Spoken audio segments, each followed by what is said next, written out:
Welcome dear students. आज हम पढ़ने वाले हैं क्लास 11th की केमिस्ट्री का chapter number 4 chemical bonding and molecular structures का एक स्पेशल टॉपिक। नाम है हाइब्रिडाइजेशन। हाइब्रिडाइजेशन कौन सी थ्योरी के बाद आया है? वीबीटी के बाद आया है। तो ठीक इसके पहले का जो मेरा वीडियो है वो वीबीटी का, और उसके पहले का वीडियो है वो valence shell electron pair repulsion theory का है, और वो दोनों कंसेप्ट इस हाइब्रिडाइजेशन में अप्लाई होने वाले हैं। अब आते हैं हाइब्रिडाइजेशन। तो क्या हाइब्रिडाइजेशन कोई कोवैलेंट बॉन्ड को एक्सप्लेन करने की कोई सेपरेट थ्योरी है? नहीं है। हाइब्रिडाइजेशन जो है वो वैलेंस बॉन्ड थ्योरी पे डिपेंड करती है। वो पॉली एटॉमिक मॉलिक्यूल जिनमें बॉन्डिंग हम वीबीटी से एक्सप्लेन नहीं कर पाते हैं, उनमें हम वीबीटी के साथ साथ वैलेंस बॉन्ड थ्योरी के साथ साथ हाइब्रिडाइजेशन का कंसेप्ट भी ऐड कर देते हैं। यानी VBT plus hybridization equals to explanation of bonding in poly atomic molecules. तो आज हमारा मेन टॉपिक क्या है? हाइब्रिडाइजेशन है। हाइब्रिडाइजेशन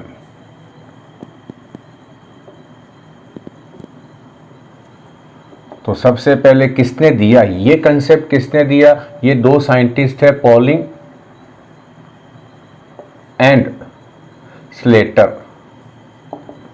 इन्होंने दिया 1931 में। रियल में इन्होंने क्या किया है? हाइब्रिडाइजेशन देके इन्होंने क्या किया है? इम्प्रूव्ड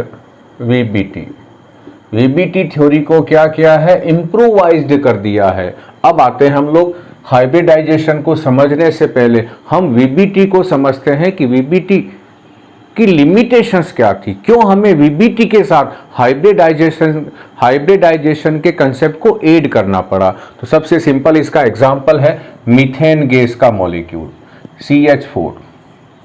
अब मीथेन गैस में क्या है? एक कार्बन है, और कार्बन ने कितने बॉन्ड बनाए हैं? 4 बॉन्ड बनाए हैं। और यहां मैं कौन सा कंसेप्ट अप्लाई करता हूं?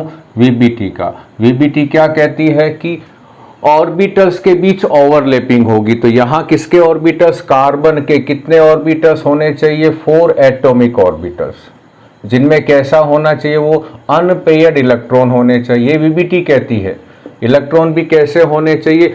अनपेयर्ड। तो 4 ऑर्बिटल्स, और वो भी कैसे हो? अनपेयर्ड हो। तो फर्स्ट से पहले मैं कार्बन का एटॉमिक नंबर 6, इसका electronic configuration 1s2 2s2 2p2, और ये 4 ऑर्बिटल भी कहाँ के होने चाहिए? वैलेंस शेल के होने चाहिए। ये सब बातें किसकी है? ये वीबीटी की है। वीबीटी क्या कहती है कि वैलेंस शेल के ऑर्बिटल बॉन्डिंग में पार्टिसिपेट करते हैं, और उनमें भी कैसे इलेक्ट्रॉन होने चाहिए? अनपेयर्ड होने चाहिए। तो ये वैलेंस शेल हो गया हमारा। 2s की बात करें तो ये ऑर्बिटल डायग्राम में 2s में 2 इलेक्ट्रॉन, p में कितने इलेक्ट्रॉन है? यहाँ पर 2 है। इसका मतलब कार्बन तो बॉन्ड 4 बना रहा है यहाँ पर, जबकि इलेक्ट्रॉन कितने हैं? 2 है। इसका मतलब अभी ये जो कार्बन है इसके ये जो ऑर्बिटल हैं ये ओवरलैपिंग नहीं करेंगे, क्योंकि यहाँ तो 2 ऑर्बिटल ही ऐसे हैं जिनमें अनपेयर्ड इलेक्ट्रॉन है। तो हमें क्या काम करना पड़ेगा? इन 2 ऑर्बिटल से हमें 4 ऑर्बिटल ऐसे बनाने पड़ेंगे जिनमें अनपेयर्ड इलेक्ट्रॉन हो। तो इसे मैं क्या कह देता हूं? इसे कह देता हूं electronic configuration eight ground state. Electronic configuration eight ground state. अब क्या काम करेंगे? इस इलेक्ट्रॉन को क्या करेंगे? हम इसे प्रमोट कर देंगे। कहां कर देंगे इसे प्रमोट? 2s से ये कहां चला गया? 2p में। तो थोड़ी सी एनर्जी इसने एब्जॉर्ब करी, और 2s से कहां चला गया? 2p में। तो अब ये जब 2p में चला जाएगा तो इसे हम कहेंगे फर्स्ट एक्साइटेड स्टेट। अब ये ग्राउंड स्टेट में नहीं है, तो अब यहां कॉन्फ़िगरेशंस क्या हो गया? 1। यहां कितने हो गए हैं? अब 3 हो गए हैं। तो अब वैलेंस बॉन्ड थ्योरी जो कहती है वो कंसेप्ट तो यहां लग जाएगा हमारे पास। 4 क्या है? ये सब कार्बन का चल रहा है। कार्बन के पास 4 क्या हो गए हैं? Atomic orbital. कौन कौन से हैं? ये तो कौन सा है? s है। ये तीनों कौन से हैं? p है। px, py और pz। और हमें मालूम है कि p की शेप कैसी होती है? डम्बल शेप होती है। और s कैसा होता है? स्फेरिकल। अब मान लो कि ये कार्बन है।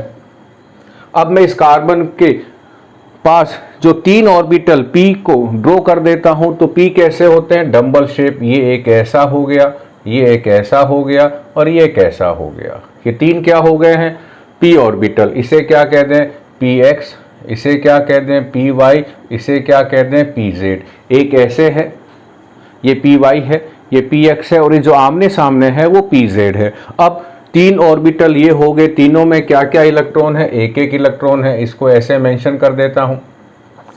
और एक ऐसे, यही कार्बन, तो s को कैसे बनाऊं, s को ऐसे बना देता हूं क्योंकि s स्फेरिकल है, s को ऐसे बना देता हूं।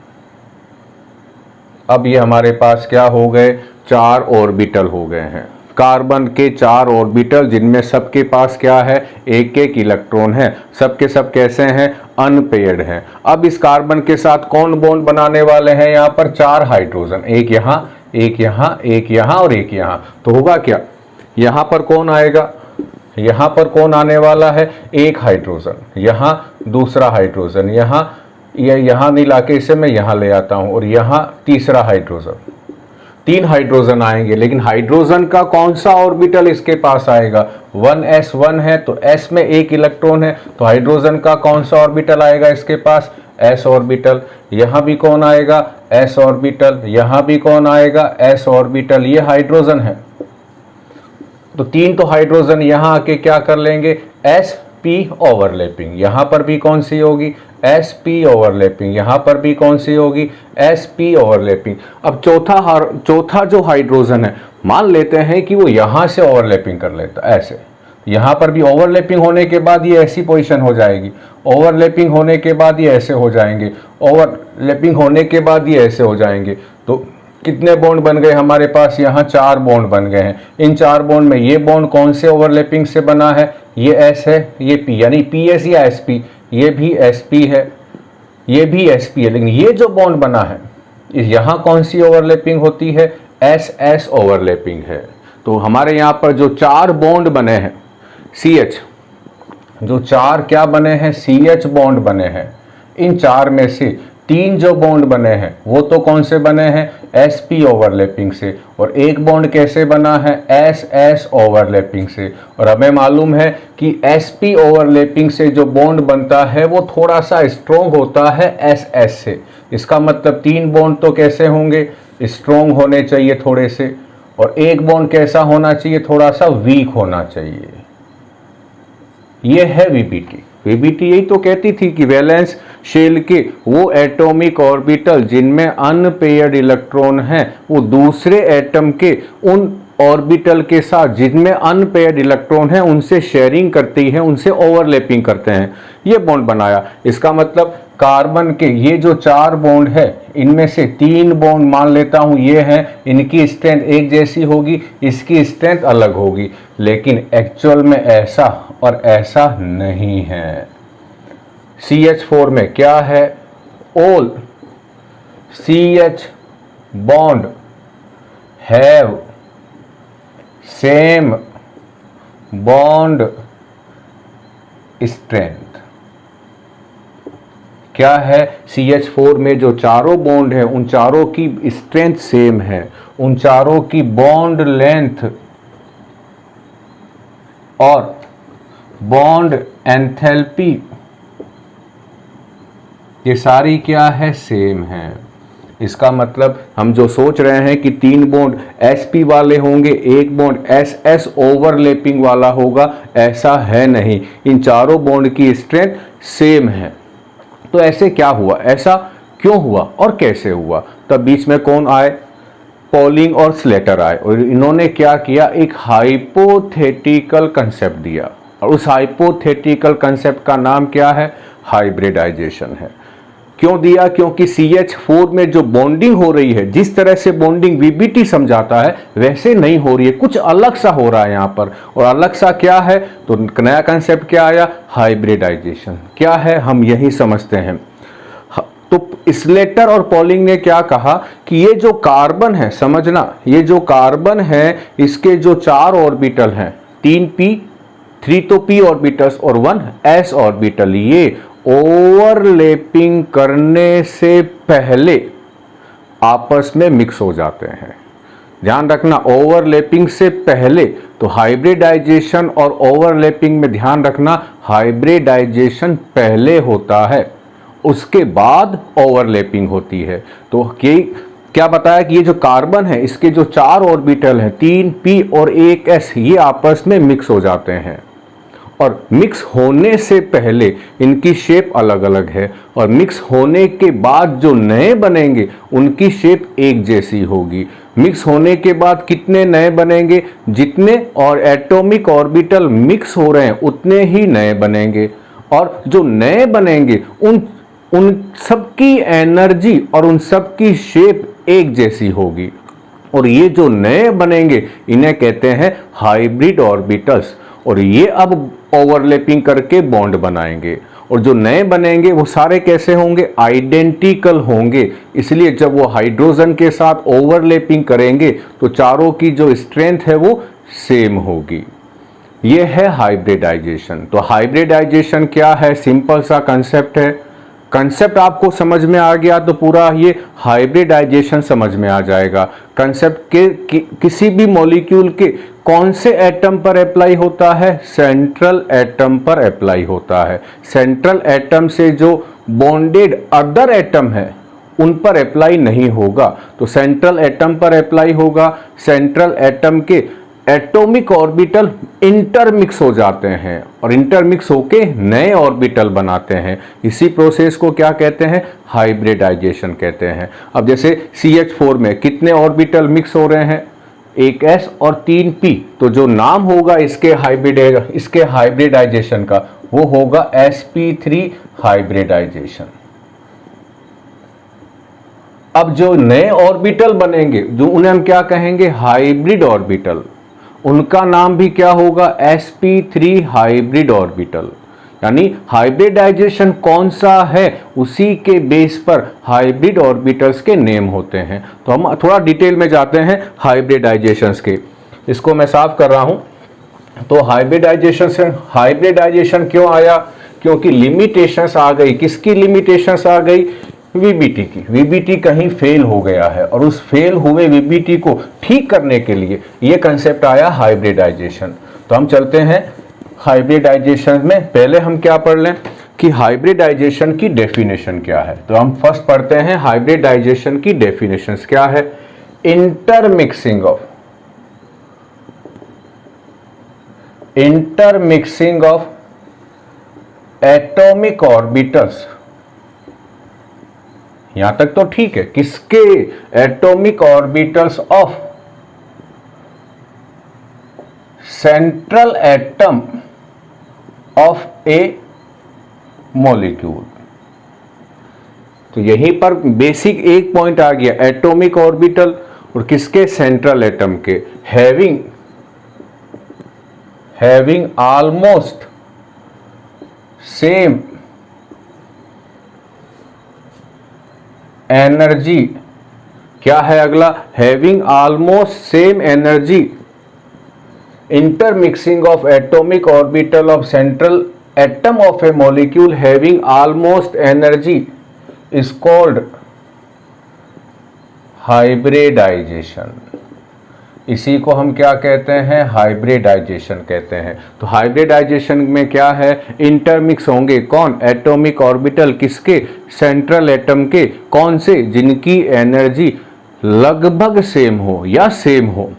हम इनमें डिटेल में जाएंगे। तो हम फर्स्ट क्या पढ़ते हैं इसी के साथ साथ कि हाइब्रिडाइजेशंस की कंडीशंस क्या है, क्या क्या होने पर हाइब्रिडाइजेशंस होगा, कंडीशंस क्या है, उसके बाद पढ़ेंगे कि हाइब्रिडाइजेशन होने के बाद जो नए हाइब्रिड ऑर्बिटल्स बनने हैं या जो चेंजेस आने हैं वो। तो फर्स्ट हम क्या पढ़ते हैं, इंपॉर्टेंट, फर्स्ट हम पढ़ रहे हैं इंपॉर्टेंट कंडीशन ऑफ हाइब्रिडाइजेशन,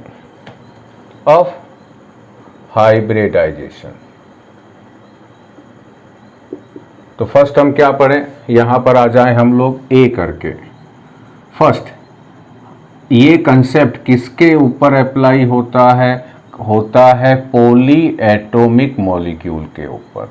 तो फर्स्ट कंडीशंस क्या है कि जो मॉलिक्यूल है वो पॉली एटॉमिक होना चाहिए। इसका मतलब क्या हुआ, HCl पर ये कंसेप्ट अप्लाई नहीं होगा, H2 पर नहीं होगा, HBr पे नहीं होगा, O2 पे नहीं होगा, N2 पर भी नहीं होगा। इसलिए ये सारे एग्जाम्पल मैंने VBT वाले वीडियो में ही समझा दिए थे।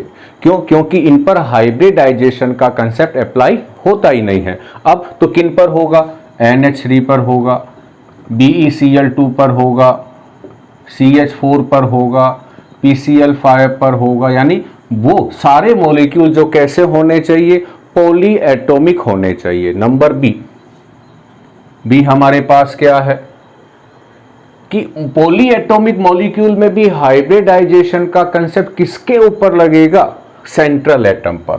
This concept is only apply on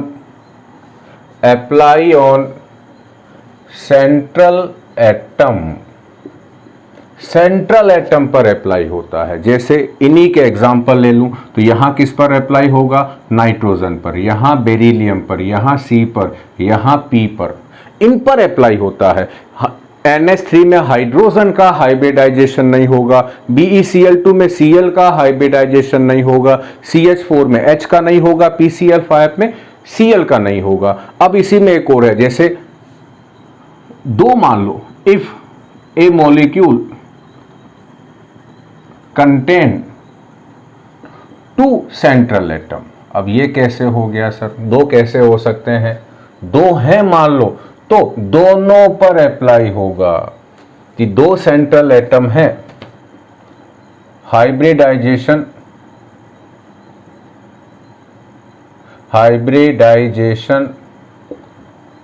applied on both, और मोर ज्यादा भी हो तो सेंट्रल एटम, दोनों पर अप्लाई होगा। जैसे एग्जांपल सेंट्रल एटम 2 कहाँ हो सकते हैं, ये है हमारे पास इथेन गैस।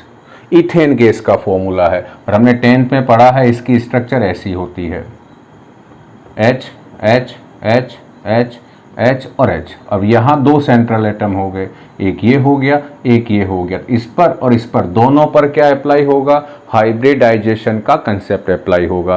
तो क्या है यहाँ पर, किस पर अप्लाई होता है, सेंट्रल एटम पर। और ये सेंट्रल एटम एक से ज़्यादा है किसी मॉलिक्यूल में तो उन दोनों पर हाइब्रिडाइजेशन का कंसेप्ट अप्लाई होगा।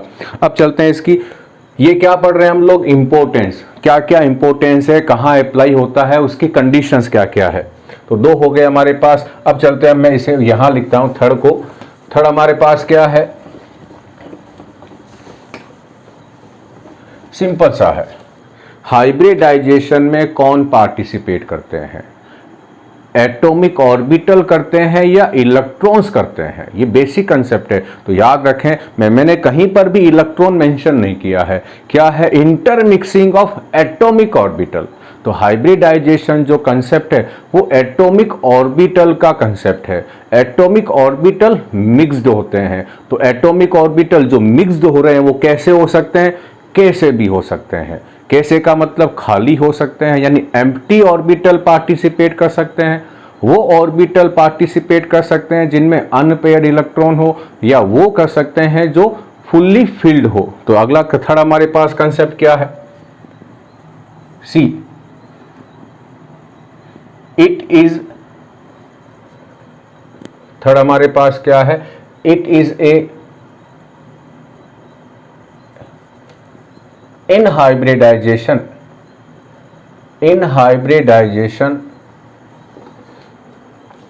orbitals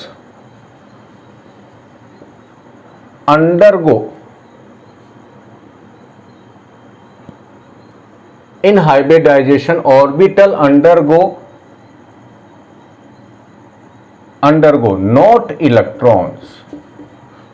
यानी इंटरमिक्सिंग किन की होती है, इंटरमिक्सिंग किन की होगी, ऑर्बिटल्स की होती है, ना कि इलेक्ट्रॉन की। अब यदि ऑर्बिटल में इलेक्ट्रॉन है तो वो भी उसके साथ चले जाएंगे। तो ये बेसिक कंसेप्ट है। इंटरमिक्सिंग ऑर्बिटल की होती है। तो कौन कौन से ऑर्बिटल पार्टिसिपेट कर सकते हैं? हाफ फील्ड भी कर सकते हैं जिनमें एक इलेक्ट्रॉन है ये, या पी की बात करें तो इसमें 3 है, ये तीनों कैसे हैं? हाफ फील्ड हो गए, तीनों पार्टिसिपेट कर सकते हैं। या कौन कर सकते हैं? फुल फील्ड, जो पूरे भरे हुए हैं, जैसे मान लो एस में 2 इलेक्ट्रॉन है, ये भी पार्टिसिपेट कर सकता है। या थर्ड कंडीशंस कौन सी है? ये भी कर सकते हैं, ये भी कर सकते हैं। थर्ड हमारे पास कौन सा है? इसको भी हटा देते हैं।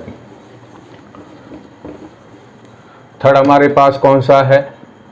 हाफ फील्ड, फुल फील्ड और एम्प्टी।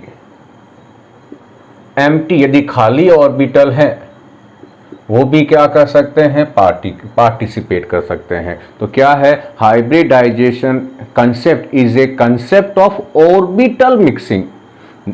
ऑर्बिटल मिक्सिंग का कंसेप्ट है, इलेक्ट्रॉन मिक्सिंग का कंसेप्ट नहीं है। तो कौन से ऑर्बिटल पार्टिसिपेट कर सकते हैं?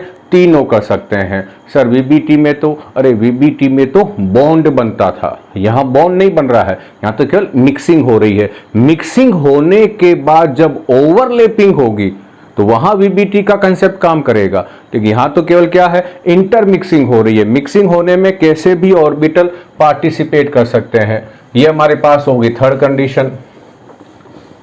आगे चलते हैं हम लोग अब। D, the energy of atomic orbital to be participate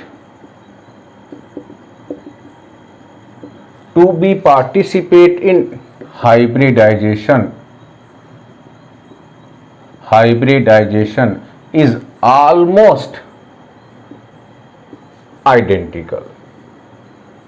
उनकी एनर्जी लगभग सेम होनी चाहिए, एग्जैक्ट सेम नहीं है तो कोई बात नहीं। यानी जैसे अलग अलग एनर्जी वाले ऑर्बिटल पार्टिसिपेट नहीं कर सकते हाइब्रिडाइजेशन में। जैसे एग्जांपल लूं कि कोई ए एटम है जो सेंट्रल एटम है किसी मॉलिक्यूल का, तो इसका 2s और इसका 3s ये पार्टिसिपेट नहीं करेंगे क्योंकि ये तो सेकेंड सेल का है, ये थर्ड सेल का है, इनमें एनर्जी में डिफरेंस ज़्यादा है। या 2s के साथ 3p भी पार्टिसिपेट नहीं करेगा, लेकिन क्या हो जाएगा? 2s के साथ 2p के पार्टिसिपेट कर लेंगे।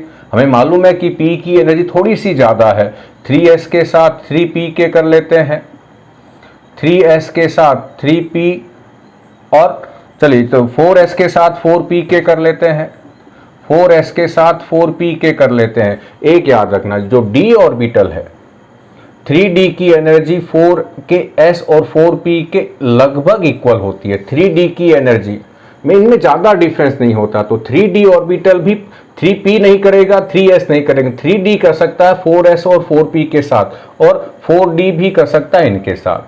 तो या तो 3d करेगा या 4d करेगा, दोनों क्या कर सकते हैं? s और p के साथ इंटरमिक्सिंग होके हाइब्रिडाइजेशन में पार्टिसिपेट कर सकते हैं। जो कंसेप्ट 3d और 4d का इनके साथ लग रहा है वही कंसेप्ट आगे भी लग जाएगा। यहां मैं क्या लिख दूं?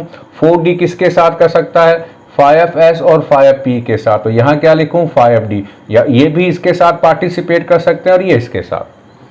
जो d ऑर्बिटल है वो ठीक अपने आगे वाले, जो d ऑर्बिटल है वो या तो अपने सेल के साथ या अपने आगे वाले सेल के साथ क्या हो सकता है? मिक्स्ड हो सकता है। तो क्या कंसेप्ट है कि हाइब्रिडाइजेशन में केवल वो ही एटॉमिक ऑर्बिटल पार्टिसिपेट करेंगे जिनकी एनर्जी लगभग सेम हो या सेम हो। ये हो गया हमारे पास d point. E point, no restriction on shape of orbitals या एटॉमिक ऑर्बिटल्स। शेप कैसी भी हो सकती है, किसी भी शेप के पार्टिसिपेट कर सकते हैं। ये कोई रेस्ट्रिक्शंस नहीं है कि एक ही शेप के होने चाहिए। एस कैसा होता है? स्फेरिकल।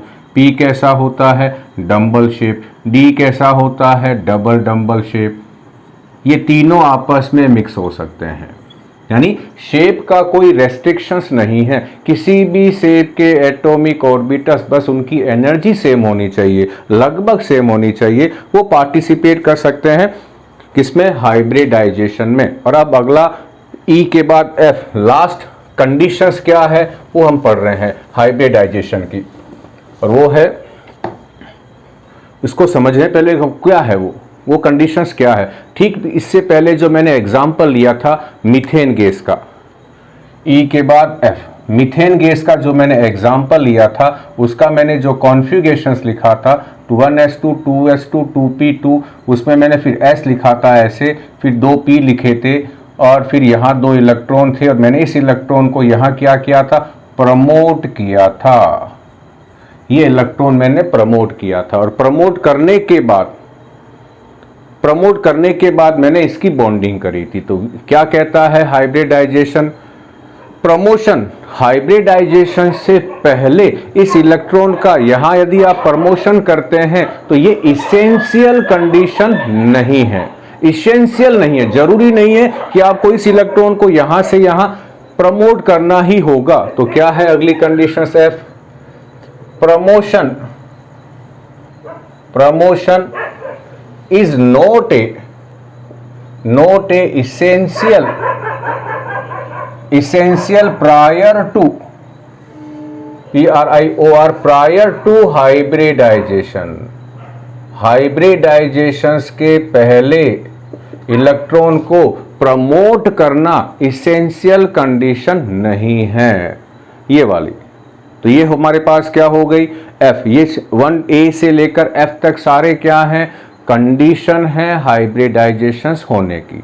ये तो कंडीशंस तो हो गई और हमने समझ भी लिया। अब क्या आ जाते हैं कंडीशन समझने के बाद कि ये कंडीशंस होनी चाहिए हाइब्रिडाइजेशन से पहले। अब हाइब्रिडाइजेशन हो गया तो होने के बाद क्या क्या चीजें चेंज हो जाती है, उन्हें हम क्या कहते हैं, उनके फीचर्स कहते हैं। तो हम अगला चलते हैं सेलाइन फीचर्स ऑफ, अगला टॉपिक हमारा जो भी है सेलाइन फीचर्स ऑफ हाइब्रिडाइजेशन। हाइब्रिडाइजेशंस के बाद क्या क्या होगा वो हमें यहां समझना है। तो फर्स्ट क्या है, number of hybrid orbitals. Change कर देता हूं, the name of new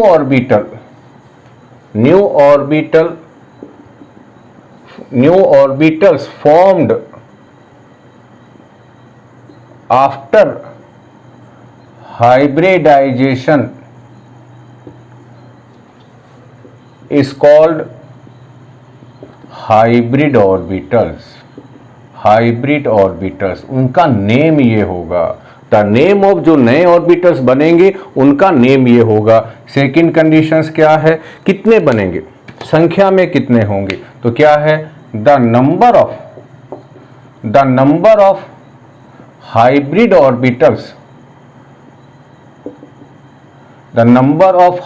orbitals formed is equal to the number of atomic orbitals intermixed।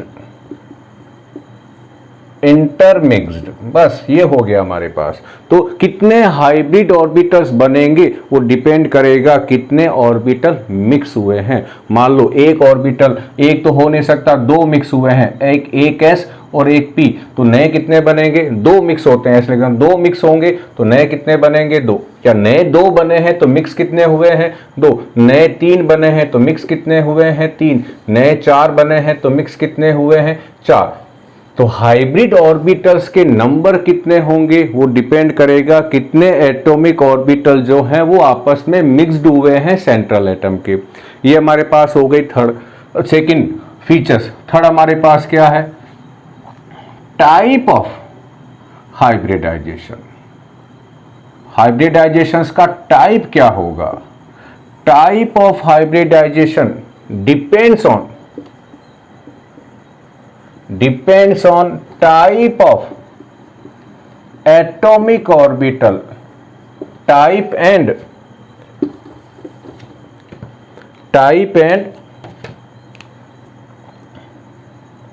number of atomic orbitals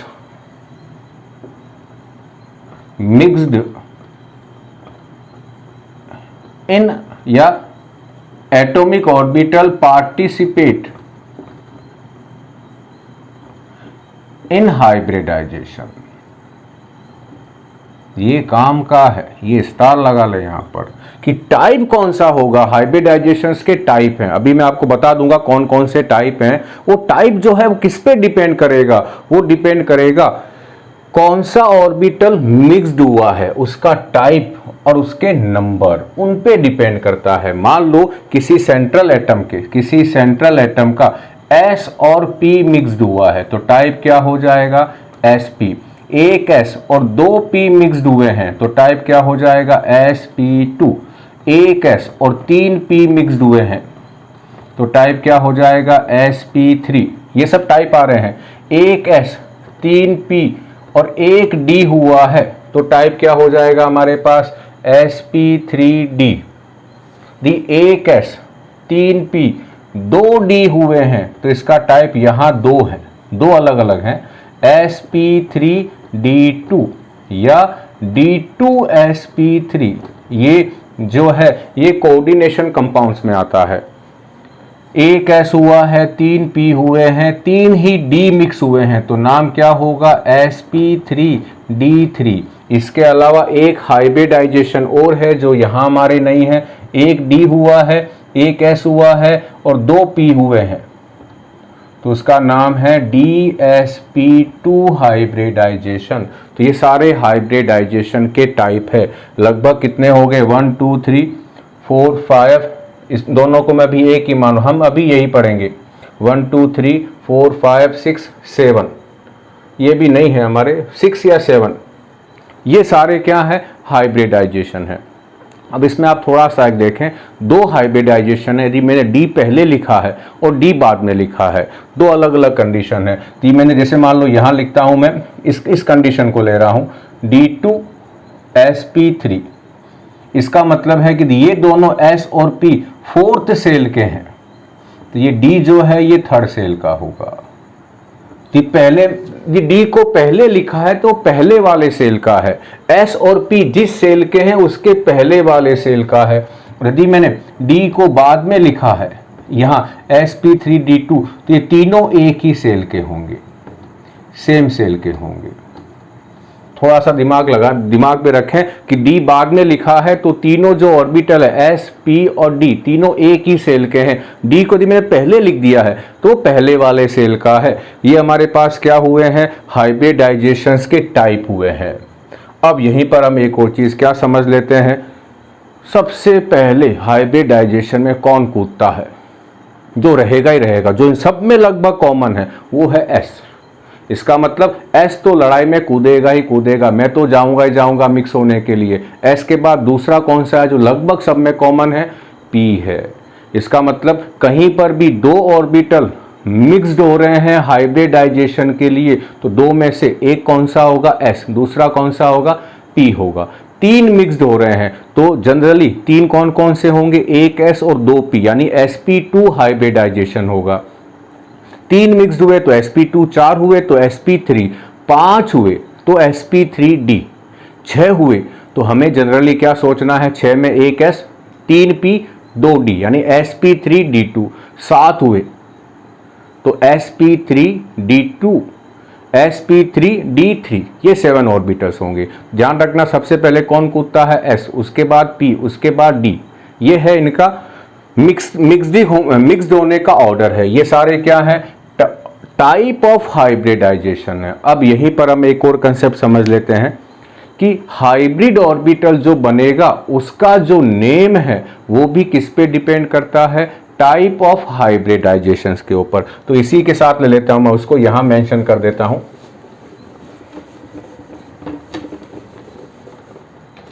क्या है, इसी का पार्ट है, नेम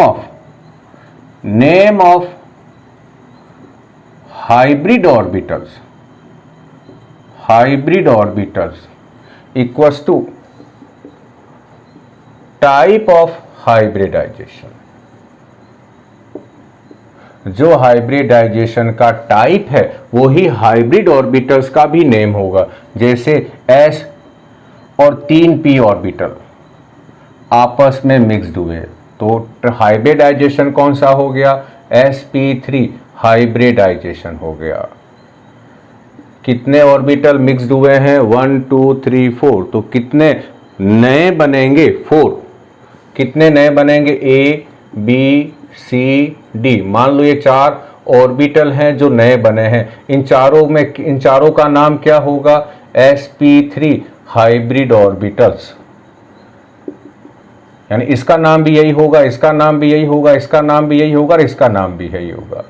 इसका मतलब कौन सा हाइब्रिडाइजेशन था, sp3 हाइब्रिडाइजेशन था।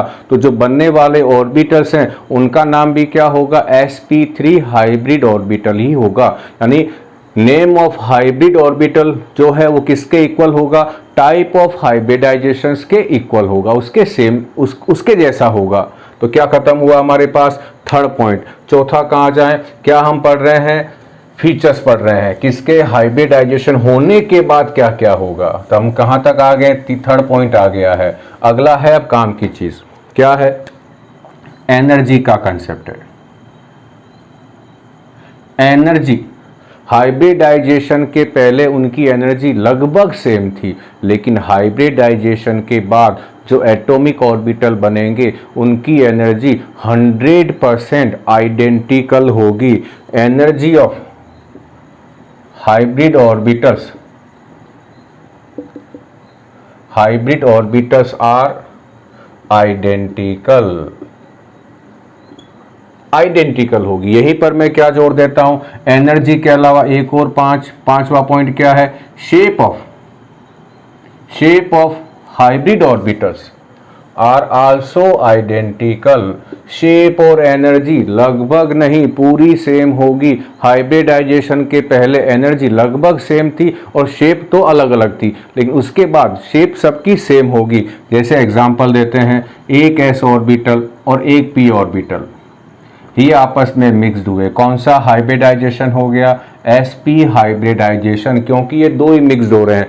मिक्स्ड होने के बाद जो दो नए बनेंगे उनकी शेप कैसी होगी, एक जैसी होगी। तो उनकी शेप में क्या होगा, एक स्फेरिकल था और एक डंबल शेप था। इनको मिलाने के बाद जो हाइब्रिड ऑर्बिटल्स बनेंगे उनमें एक डंबल बड़ा कर दो, एक छोटा कर दो, एक डंबल बड़ा कर दो, एक छोटा कर दो। तो ये जो उसकी लोब है, ये लोब कैसी होगी, साइज में कैसी है, ये लार्ज है, और ये लोब कैसी हो गई इसकी, ये स्मॉल हो गई है।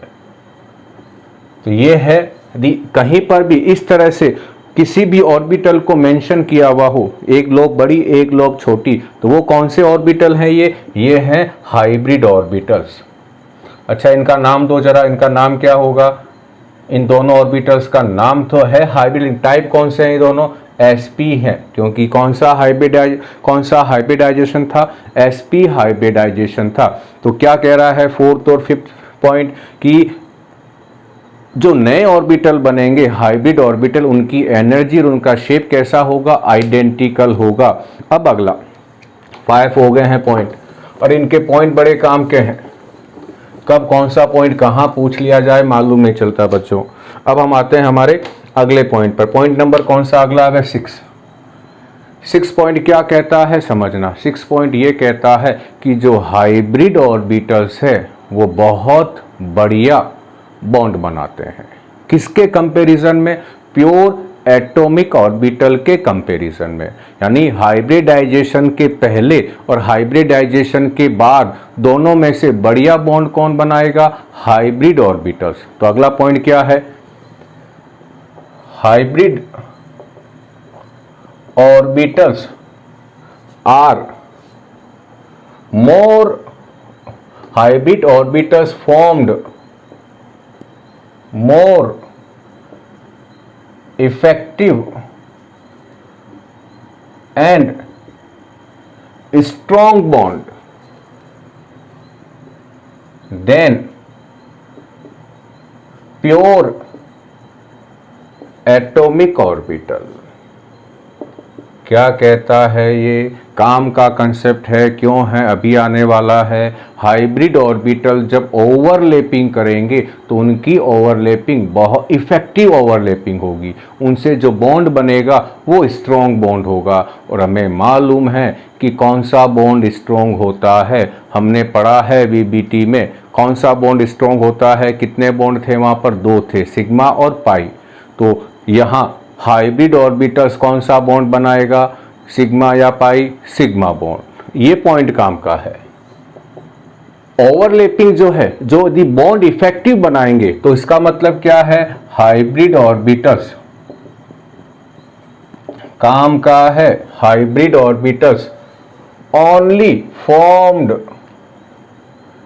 सिग्मा बॉन्ड, केवल और केवल सिग्मा बॉन्ड बनाते हैं। अभी तक मैंने एक पेन का यूज नहीं लिया था, ये यहाँ यूज लेता हूँ, ध्यान रखना। तो सिग्मा बॉन्ड, जब भी कभी पॉली एटॉमिक मॉलिक्यूल में कोई सिग्मा बॉन्ड है, इसका मतलब वो सिग्मा बॉन्ड कैसे बना होगा, वो सिग्मा बॉन्ड में सेंट्रल एटम का हाइब्रिड ऑर्बिटल यूज आया होगा। अब आते हैं हम लोग इसका अगला, इसी में अगला पॉइंट। तो बताओ बच्चों, पाई बॉन्ड कैसे बनता होगा, पाई बॉन्ड कैसे बनता होगा, ड्यू टू ओवरलैपिंग। कौन सी ओवरलैपिंग होगी, side wise, due to overlapping between, याद रखना, अनहाइब्रिड ऑर्बिटल्स। ये फिर रेड लाइन काम ले लूं इधर। पाई बॉन्ड कैसे बनता है, काम का है, पाई बॉन्ड बनता है जब वो एटॉमिक ऑर्बिटल ओवरलैप करे जिन्होंने हाइब्रिडाइजेशन में पार्टिसिपेट नहीं लिया है। ये हमारे पास मेन पॉइंट था हाइब्रिड ऑर्बिटल्स वाला। अब आते हैं अगला, last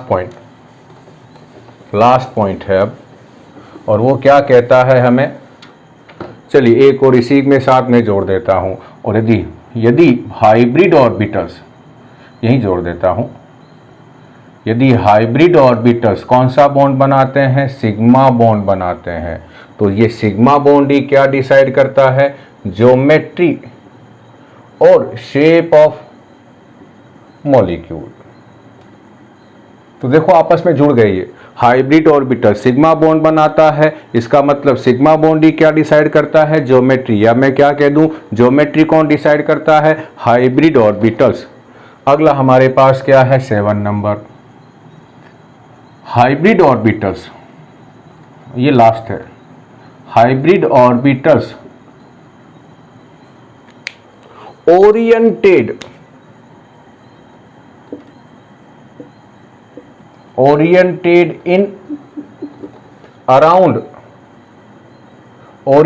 around central atom with maximum distance, या मैं क्या कह दूं, ये पॉइंट थोड़ा ठीक नहीं बना है, या इसको मैं क्या कह दूं कि जो हाइब्रिड ऑर्बिटल्स हैं oriented in space in such A way, oriented space, इसको थोड़ा ठीक कर देता हूं, oriented in space in such A way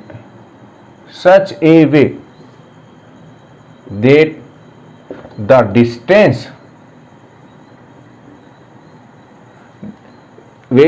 the distance between hybrid orbitals is maximum। ध्यान रखना, हाइब्रिड ऑर्बिटल स्पेस में अपने आप को इस तरह से अरेंज करते हैं सेंट्रल एटम के चारों ओर कि उनके बीच की डिस्टेंस मैक्सिमम हो। ऐसा क्यों है, क्योंकि डिस्टेंस मैक्सिमम होगी तो उनके बीच का रिपल्शन क्या होगा, मिनिमम होगा, और यदि रिपल्शन मिनिमम होगा तो उनकी एनर्जी कम होगी, और एनर्जी कम होगी तो उनकी स्टेबिलिटी ज़्यादा होगी। और यही थ्योरी क्या, ये ये सब कुछ कौन समझाती है? इसको हम समझ सकते हैं valence shell electron pair repulsion theory से, उसका वीडियो पहले आ चुका है। तो एट हाइब्रिड ऑर्बिटल किस तरह से अरेंज होंगे? मैक्सिमम डिस्टेंस पे होंगे, और वो डिस्टेंस कौन सी होगी, वो डायरेक्शन कौन सी होगी, वो हम इस थ्योरी से समझा सकते हैं। ये हमारे पास कौन सा हो गया? सेवंथ क्या हो गया हमारे पास? करैक्टर्स। क्या है सेवंथ करैक्टर्स? कि हाइब्रिड ऑर्बिटल जो बनेंगे वो अपने आप को स्पेस में इस तरह से अरेंज करेंगे कि उनके बीच की डिस्टेंस मैक्सिमम होनी चाहिए। जैसे दो ऑर्बिटल हैं, sp हाइब्रिडाइजेशन हुआ तो कितने नए ऑर्बिटल बने? दो क्यों बने? क्योंकि दो मिक्स्ड हुए थे, दो नए बने। तो बताओ इन दो ऑर्बिटल के बीच की मैं डिस्टेंस क्या रखूं? एक इधर एक इधर, तो इनके बीच का एंगल क्या होगा? 180 डिग्री। इस तरह से ये दोनों अरेंज हो जाएंगे, एक लोब छोटी एक लोब बड़ी, इस तरह से इनका अरेंजमेंट होगा। यहाँ कौन है? Central atom. ये क्या है? sp hybrid orbital. ये भी क्या है? sp hybrid orbital. अब ये कौन है? सेंटर में एटम है, और ये एटम अब तैयार है किसके लिए? दूसरे एटम के एटॉमिक ऑर्बिटल के साथ ओवरलैपिंग करने के लिए। अब ओवरलैपिंग होगी, तो ओवरलैपिंग से पहले क्या हुआ है? हाइब्रिडाइजेशन। बहुत बार बच्चे क्या करते हैं? ओवरलैपिंग पहले होती है, हाइब्रिडाइजेशन बाद में होता है। ये ऐसा नहीं है, हाइब्रिडाइजेशन पहले होगी, ओवरलैपिंग बाद में होगी। अब हमने क्या पढ़ लिए? जनरल फीचर्स पढ़ लिए हैं और इंपॉर्टेंट कंडीशंस पढ़ लिए हैं हाइब्रिडाइजेशंस की। अब हम कहाँ चलते हैं? आगे एग्जाम्पल पे चलते हैं। तो एग्जाम्पल में क्या है? एग्जाम्पल में चल रहे हैं हम लोग, और एग्जाम्पल बहुत सिंपल से एग्जाम्पल है, लेकिन हमें एक बार बेसिक कंसेप्ट को समझना होगा कि हम इन एग्जाम्पल को करें कैसे, इनके करने का तरीका क्या इन एग्जाम्पल को। तो एग्जाम्पल करने से पहले कुछ बेसिक रूल आ जाते हैं। क्या है? एक फॉर्मूला है जिसे कहते हैं स्टेरिक नंबर। किसने दिया ये गिलेस्पी ने दिया है। गिलेस्पी का फॉर्मूला है स्टेरिक नंबर, और स्टेरिक नंबर क्या है? किसका निकलता है? सेंट्रल एटम का। Central atom of a molecule, किसी भी मॉलिक्यूल का जो सेंट्रल एटम है उसका क्या निकलता है? स्टेरिक नंबर निकलता है। और वो कैसे निकलता है? Number of atoms bonded to central atom. Central atom से कितने ऐसे एटम है जो बॉन्डेड है, plus lone pair on central atom. Lone pair on central atom, ये है हमारे पास फॉर्मूला। ध्यान रखना, ये फॉर्मूला कहाँ नहीं लगता? वहां नहीं लगता जहां ओड इलेक्ट्रॉन वाले क्या हो? मॉलिक्यूल हो या आयंस हो, यहां नहीं लगेगा। और कहाँ नहीं लगता है? वहां नहीं लगता है जहां 3 सेंटर 2 इलेक्ट्रॉन बॉन्ड हो। ये क्या है? ये B2H6 में होता है, पढ़ेंगे आप लोग 11th में, आपने सेकंड बुक के अंदर है, ये सेकंड पार्ट में है, तो ये यहाँ पर अप्लाई नहीं होता। उसके बाद ये फॉर्मूला नंबर 1। फॉर्मूला नंबर 2 क्या है? टाइप नहीं, number of orbitals, number of orbitals involve in hybridization of central atom. कितने ऑर्बिटल इन्वॉल्व हुए थे सेंट्रल एटम के एटॉमिक ऑर्बिटल? हाइब्रिडाइजेशन में कितने एटॉमिक ऑर्बिटल इन्वॉल्व हुए हैं, वो निकालने का एक सिंपल सा तरीका क्या है? Number of sigma bond formed by central atom. Central atom ने कितने सिग्मा बॉन्ड बनाए हैं, plus number of loan pair on central atom. सब कुछ सेंट्रल एटम का ही है। क्यों है? क्योंकि सेंट्रल एटम का ही हाइब्रिडाइजेशन होता है। ये हमारे पास एक और तरीका है। स्टेरिक नंबर रियल में यही है। यही तो है नंबर ऑफ एटम। जो भी एटम जुड़ेगा वो सिग्मा बॉन्ड बनाएगा, डबल बॉन्ड बनाएगा तो एक सिग्मा होगा, ट्रिपल बॉन्ड बनाएगा कोई तो एक सिग्मा होगा। तो एटम कितने हैं उसको मैंने यहाँ सिग्मा बॉन्ड के फॉर्म में लिख दिया। पाई बॉन्ड तो पाई बॉन्ड ही है। अब इसके लिए एक और हमने पढ़ा था valence shell electron pair repulsion theory में, और वो हमने क्या पढ़ा था valence shell electron pair repulsion theory में, वो था जेड। जेड क्या है, जेड यही है, यही है जेड। तो जेड क्या है रियल में, जेड को अब लिख देता हूं यहां पर, Z equals to number of atomic orbital of central atom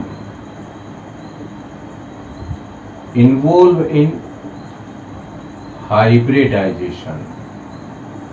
और यही जेड हमने कहा निकाला था, valence shell electron pair repulsion theory में। और वहां पर भी मैंने ये रिलेशन लिखा था, वहां हमें समझ में नहीं आया तो मैंने कहा था मैं आपको यहां समझाऊंगा। इसका फॉर्मूला क्या है, 1/2 valence electrons of central atom. Central atom के पास कितने वैलेंस इलेक्ट्रॉन हैं, ये उसका फॉर्मूला है। और इनमें से हम सेकंड और थर्ड फॉर्मूला यूज लेंगे। रियल में जो थर्ड फॉर्मूला है उसके साथ ही कौन आ गया है, सेकंड आ गया है, valence electron of central atom plus number of negative charge on ion. यदि आयन है या मोलिक्यूलर आयन है तब ये प्लस करना है, नेगेटिव चार्ज कितने हैं वो जुड़ेंगे, plus number of monovalent atom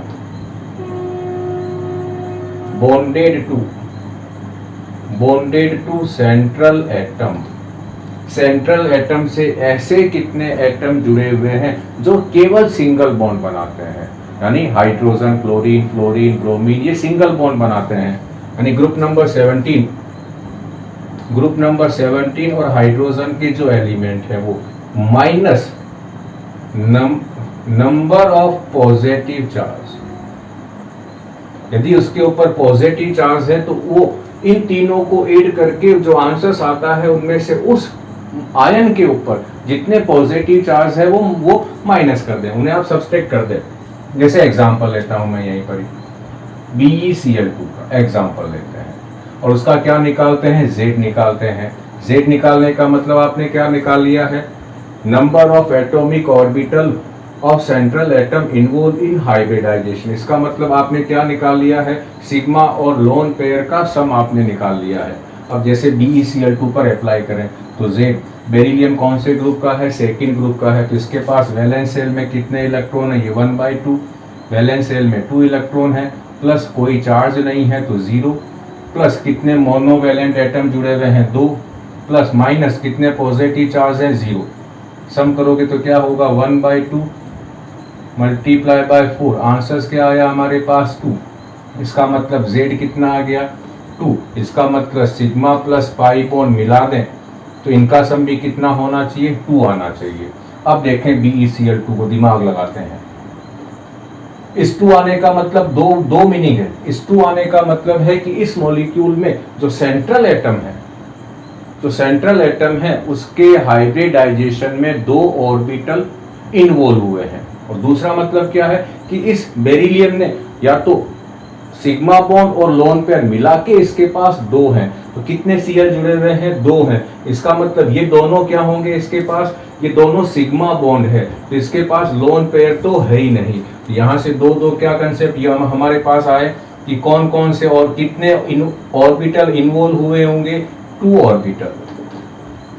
कौन कौन से, S और P। सबसे पहले पूछते हैं, पहला तो हमारे पास ये आया। दूसरा हमारे पास क्या आया, इसमें जो लोन पेयर और जो सिग्मा बॉन्ड है उन दोनों का नंबर कितना है, 2 है। तो यहाँ सिग्मा बॉन्ड कितने बने हैं 2, तो 2 क्या बन गए सिग्मा बॉन्ड, तो लोन पेयर कितने होंगे 0 होंगे। ये यदि आपने निकाल लिया तो आपके लिए हाइब्रिडाइजेशन का कंसेप्ट चुटकी में हो जाएगा। यदि आपको यहाँ प्रॉब्लम आ रही है तो थोड़ा सा गड़बड़ हो जाएगा। तो आज बच्चों हम एग्जाम्पल जो है हम अगले वीडियो में पढ़ेंगे, नहीं तो वीडियो बहुत लंबा हो जाएगा। तो ये वीबीटी की हमारी सारी थ्योरी हो गई है और जितने भी इसके ऊपर बेस्ड एग्जाम्पल है वो हम अगले वीडियो में पढ़ने वाले हैं। उम्मीद करता हूँ बच्चों हाइब्रिडाइजेशन का कंसेप्ट तो आपको समझ में आ गया होगा। आ जाए तो 2 काम जरूर करें, लाइक करें और सब्सक्राइब करें। थैंक यू बच्चों।